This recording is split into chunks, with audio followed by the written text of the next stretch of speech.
성령 강림절후 22번째 주일입니다. 벌써 11월이 다 되었습니다.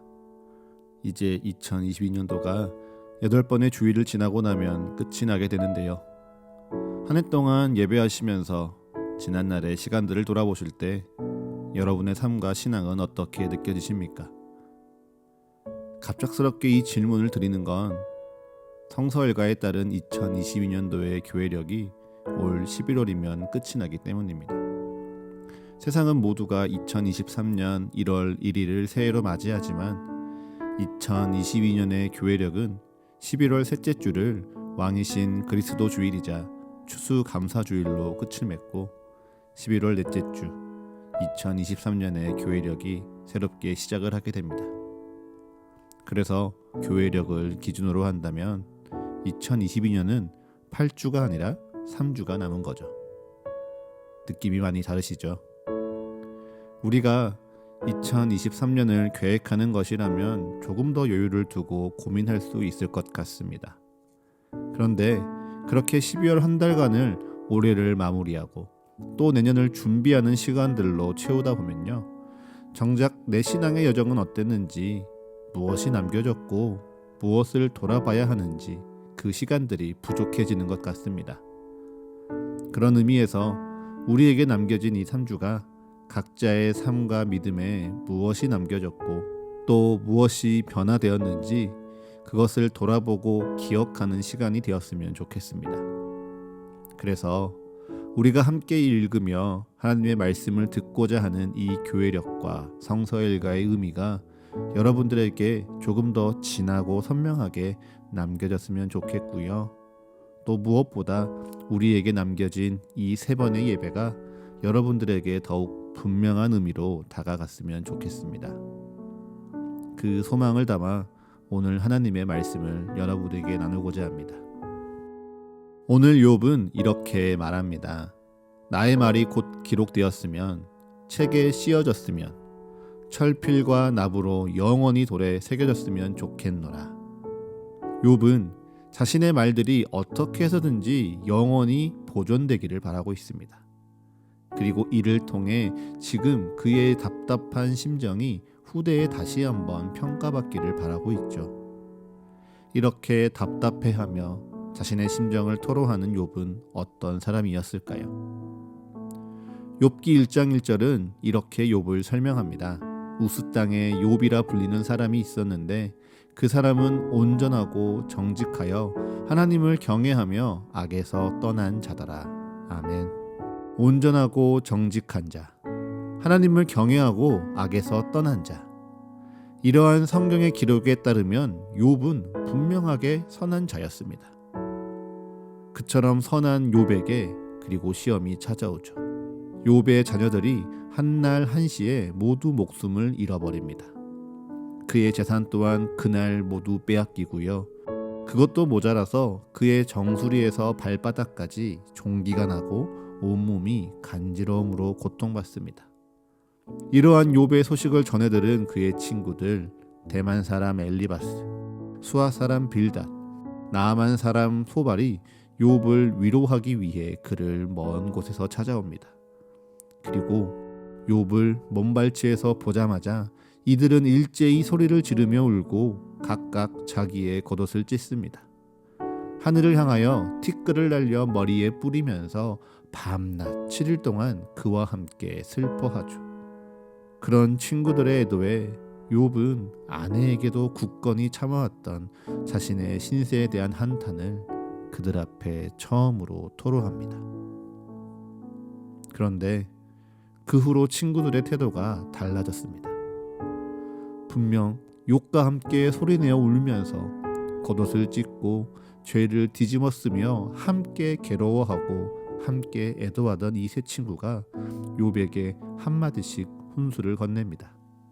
그들의 이야기는 이렇습니다. 생각하여 보라. 죄 없이 망한 자가 누구인가? 정직한 자의 끊어짐이 어디 있는가? 내 시작은 미약하였으나 내 나중은 심히 창대하리라. 하나님께서 지혜의 오묘함으로 내게 보이시기를 원하노니 그의 지식이 광대하심이라. 하나님께서 너로 하여금 너의 죄를 잊게 하여 주셨음을 알라. 내 죄악이 내 입을 가르치나니 내가 간사한 자의 혀를 좋아하는구나. 너를 정죄하는 것은 내가 아니요 내 입이라. 내 입술이 내게 불리하게 증언하느니라. 악인의 빛은 꺼지고 그의 불꽃은 빛나지 않을 것이요 그의 장막 안의 빛은 어두워지고 그 위의 등불은 꺼질 것이요 악인이 이긴다는 자랑도 잠시요 경건하지 못한 자의 즐거움도 잠깐이니라. 너는 하나님과 화목하고 평안하라. 그리하면 복이 내게 임하리라.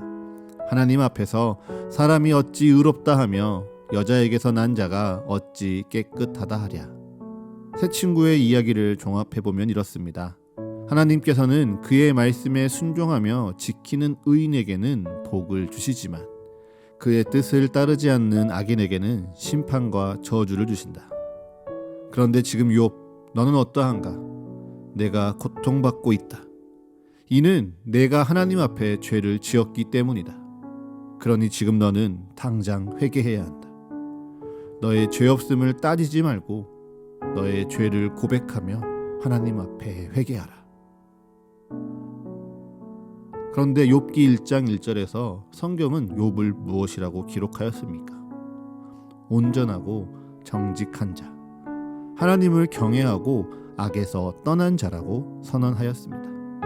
그럼에도 불구하고 이 세 친구는 그저 고통받고 있는 상황 속에 있는 욥을 정죄하는 것입니다.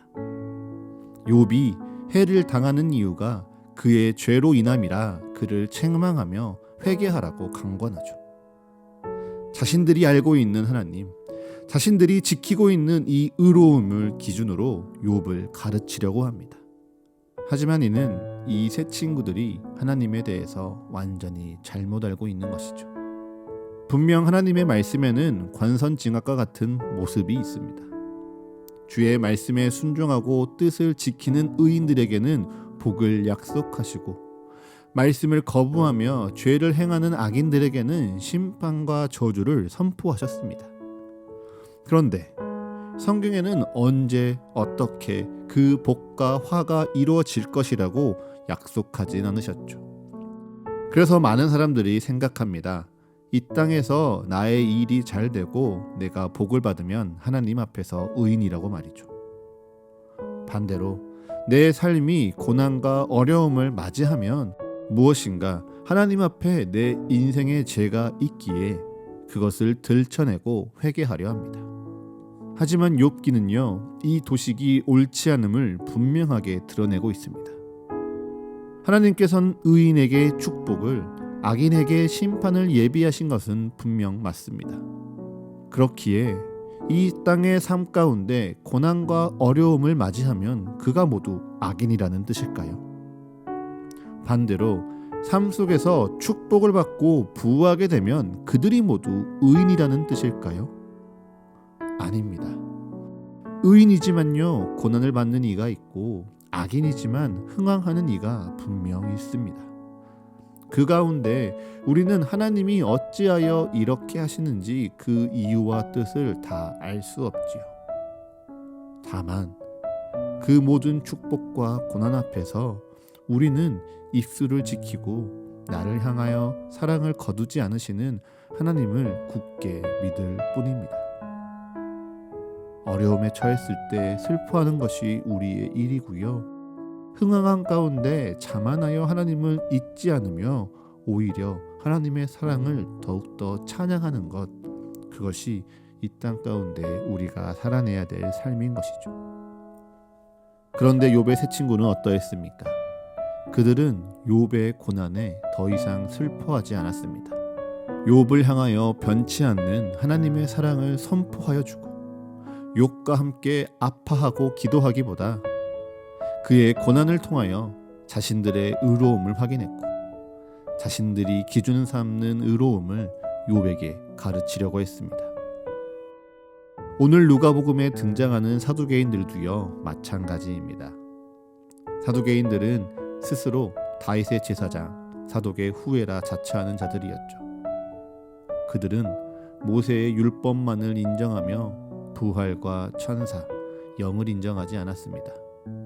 그렇기에 그들은 눈에 보이는 이 땅의 삶을 중시 여기며 이 세상에서 합리적으로 살고자 했습니다. 그런 이들이 부활을 가르치시는 예수님을 공경에 빠뜨리기 위해 묻습니다. 특별히 이스라엘의 전통 가운데 수혼 혹은 형사치수제라고 불리는 전통을 통하여 예수님께 이야기를 걸어오죠. 그들이 이야기하는 이 수혼은요, 신명기 25장 5절과 6절에 이렇게 설명합니다. 형제들이 함께 사는데 그중 하나가 죽고 아들이 없거든 그 죽은 자의 아내는 나가서 타인에게 시집가지 말 것이요 그의 남편의 형제가 그에게로 들어가서 그를 맞이하여 아내로 삼아 그의 남편의 형제된 의무를 그에게 다 행할 것이요 그 여인이 낳은 첫 아들이 그 죽은 형제의 이름을 잊게 하여 그 이름이 이스라엘 중에서 끊어지지 않게 할 것이니라. 아멘. 이 말씀을 보면요, 형제의 아내를 취해야 하는 부담스럽고 껄끄러운 그 일들이 실제적으로 이루어지기 위한, 순종하기 위한 두 가지의 조건이 보입니다. 첫째, 형제가 사는 그 중 하나가 먼저 죽습니다. 그리고 둘째, 그 중에 아들이 없는 경우이죠. 또한 이를 통해 그들이 반드시 지켜야 할 의무도 두 가지가 있는데요. 첫째, 죽어버린 그의 남편을 대신하여 이 여인에게 삶을 살아가게 돕는 의무를 다 행해야 합니다. 내 형제의 아내라고 애정으로 결혼하는 것이 아니라 율법의 의무로 말미암아 지켜야 하는 결혼이라고 이 여인을 차별해서는 안 됩니다. 나의 사랑하는 첫 번째 아내와 같이 똑같이 돌보며 남편으로서 의무를 다 해야 하는 것이죠. 그리고 둘째로, 이 여인이 아들을 낳는다면 그중 첫 아들은 죽은 형제의 이름을 반드시 잊게 해야만 합니다. 그가 아무리 잘생기고 훌륭하고 똑똑하고 잘났다고 해서 욕심내어 자기의 아들로 삼아서는 안 되죠. 반드시 그를 통하여 죽은 형제의 이름을 잊게 해야만 합니다. 그러면 이렇게 뭔가 부담스럽고 지켜야 할 의무만 많은 이 불편한 전통을 하나님께서 명하신 이유가 무엇일까요? 그것은 그 여인이 낳은 이 첫 아들이 죽은 형제의 이름을 잊게 하여 죽은 형제의 이름이 이스라엘 중에서 끊어지지 않게 하기 위해서입니다. 하나님께서는 친히 이스라엘 백성들을 자신의 백성, 자신의 소유로 삼으셨죠. 그리고 그들을 이 땅의 제사장의 나라로 삼으셨으며 그들에게 축복을 약속하셨습니다.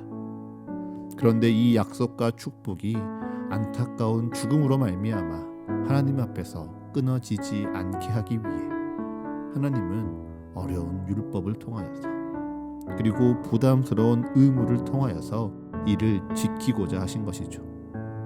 그런데 사두개인들은 이러한 하나님의 뜻과 사랑은 다 무시해버립니다.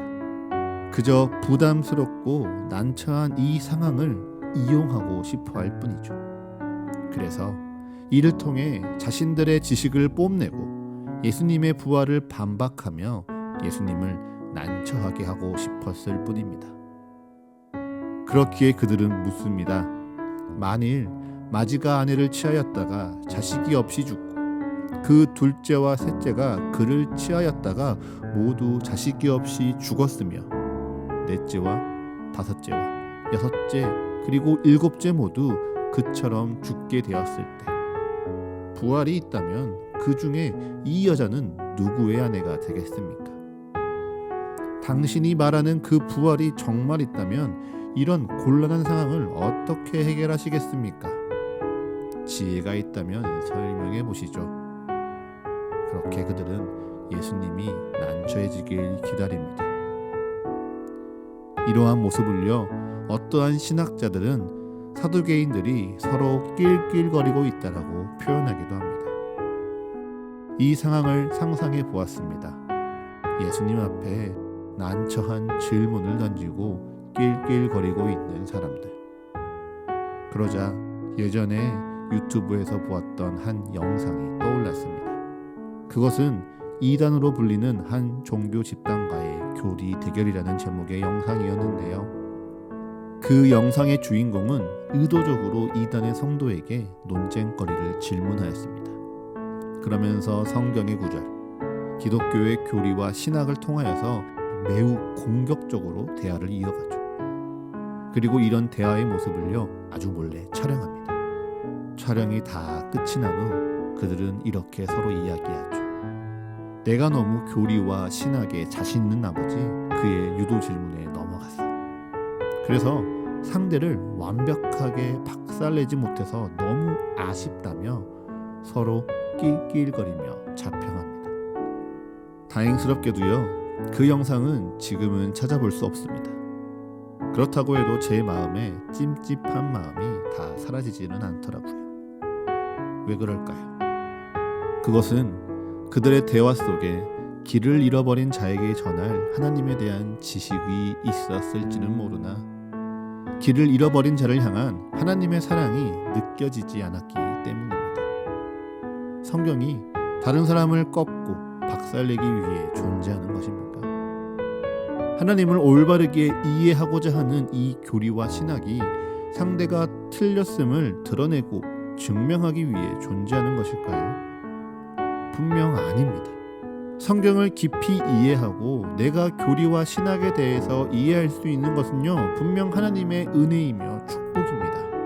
그래서 내가 믿고 있는 하나님에 대해서 누군가에게 더 논리정연하게 그 사람이 들을 수 있도록 이야기해 줄 수 있다는 것은 정말 놀라운 은사이자 축복이죠.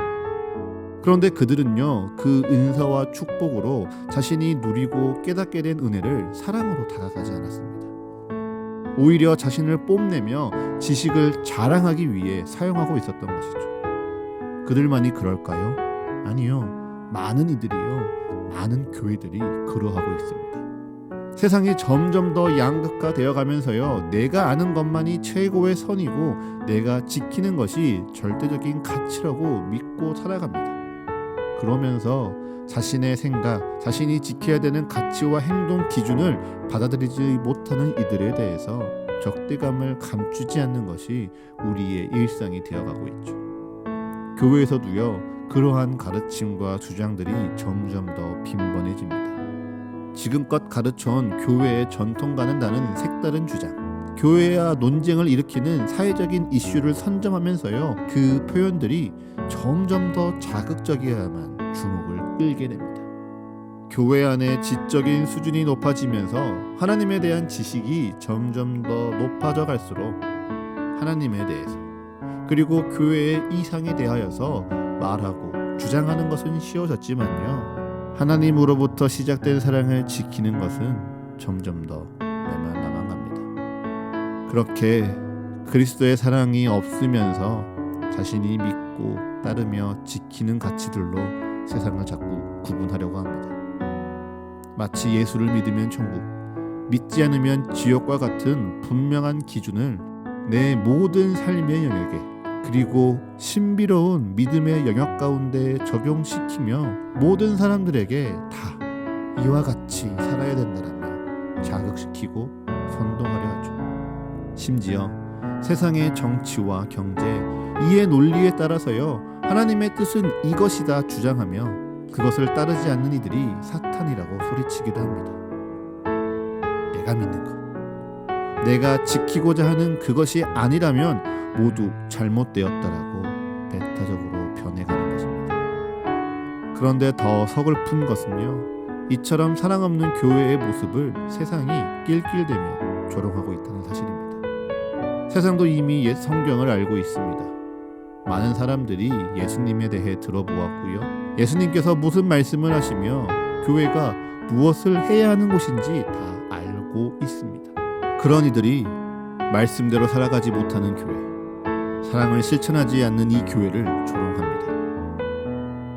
권위적인 목회자를 비난하고요, 하나님의 몸된 교회의 권위를 부정하려고 합니다. 교회를 단순히 사람의 조직으로만 평가하면서 교회 안에 공평과 상식이 없다라고 손가락질합니다.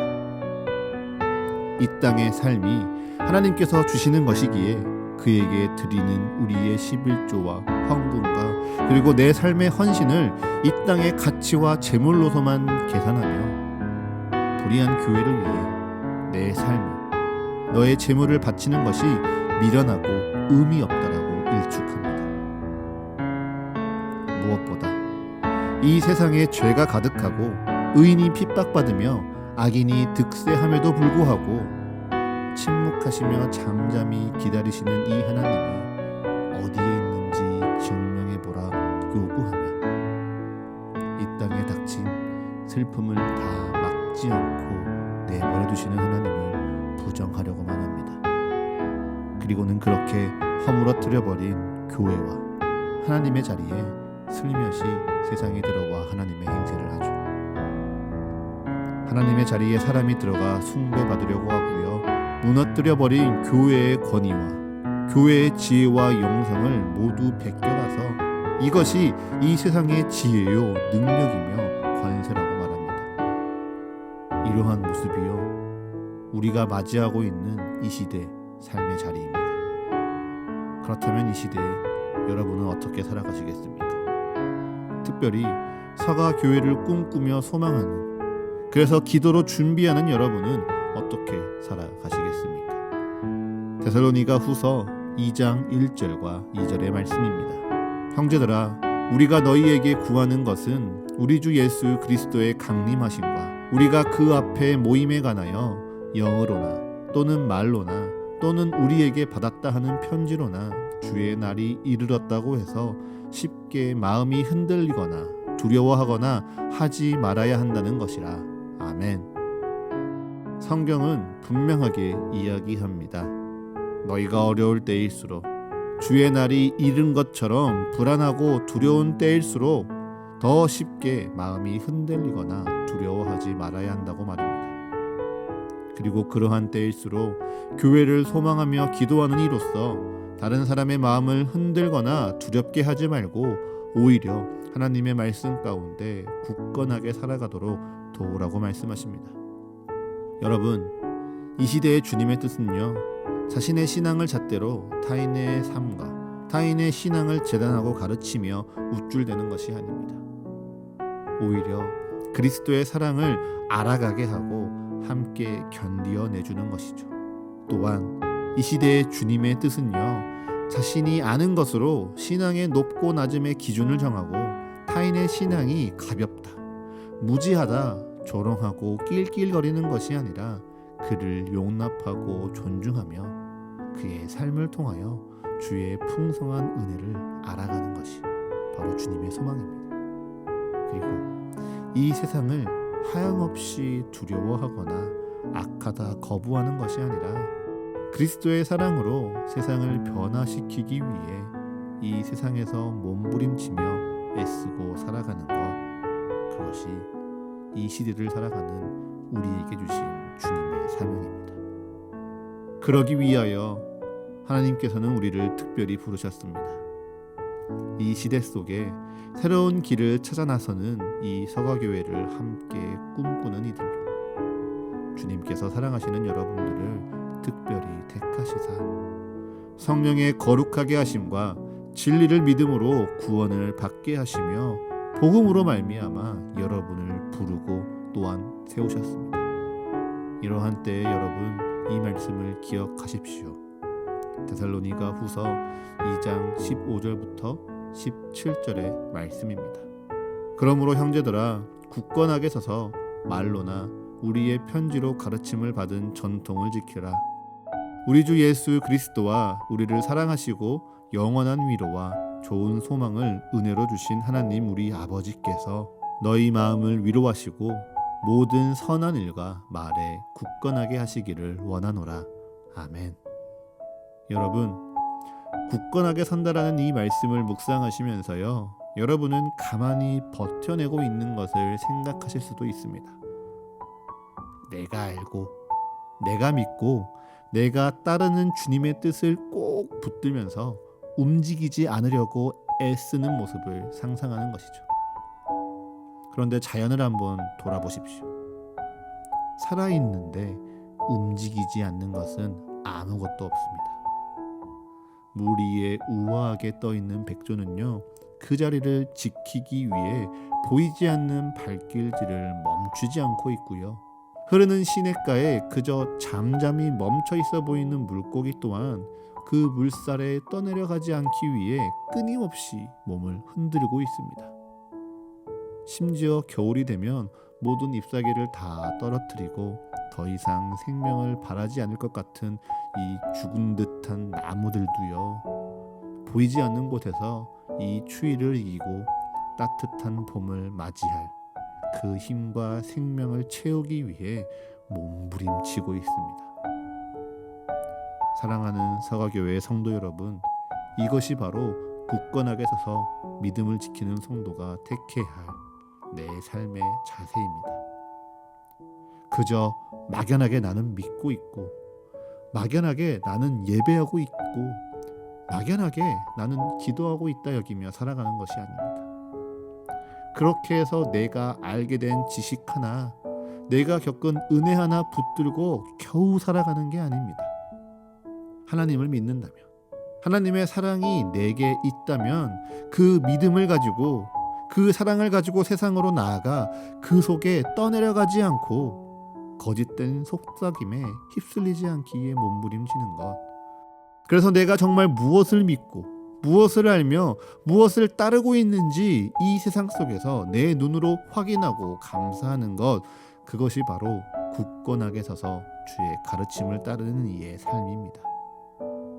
그래서 교회를 핍박하고 조롱하는 이 세상 속에서 나의 신앙을 감추고 그저 내 모래알 같은 믿음 하나 붙잡고 그것이 빠져나갈까 염려하며 살아가는 것이 아니라 당당하게 나의 신앙을 이 세상에서 밝히는 것. 그래서 내가 알고 배우고 느낀 그 사랑대로 이 세상에서 살아내는 것. 그리고 이를 통해 세상이 정말 교회에 무엇을 바라며 하나님을 향한 뜻과 사랑이 이 세상 어디에 있는지 내가 알고 나를 통해 일하시는 하나님의 역사하심을 통하여 고백하는 것. 그것이 바로 이 시대 하나님께서 우리에게 원하시는 굳건히 서는 믿음입니다. 그러니 여러분 기억하십시오.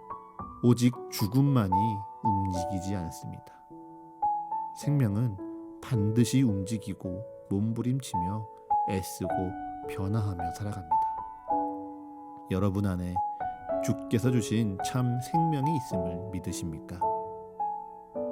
그 믿음을 고백하는 여러분 안에 심고 자라며 키워가시는 이 생명의 근원이신 그리스도의 사랑을 날마다 기억하는 시간 되시기를 축복합니다. 그리고 그 주님의 사랑 가운데 내 삶이 어느 자리, 어느 모양, 어느 시간을 살아가고 있더라도요, 체념하거나 포기하여 낙심하는 것이 아니라 오히려 그 사랑 가운데 굳건하게 서서 그 삶의 자리를 지키며 내 삶을 예외로 변화시키려고 나와 함께 만나는 이들에게 하나님의 사랑을 전하기 위해 애쓰고 몸부림치는 그 모든 시간들을 통하여 하나님의 생명이 살아 숨쉬었다 찬양하는 이 한 주 되시기를 축복합니다.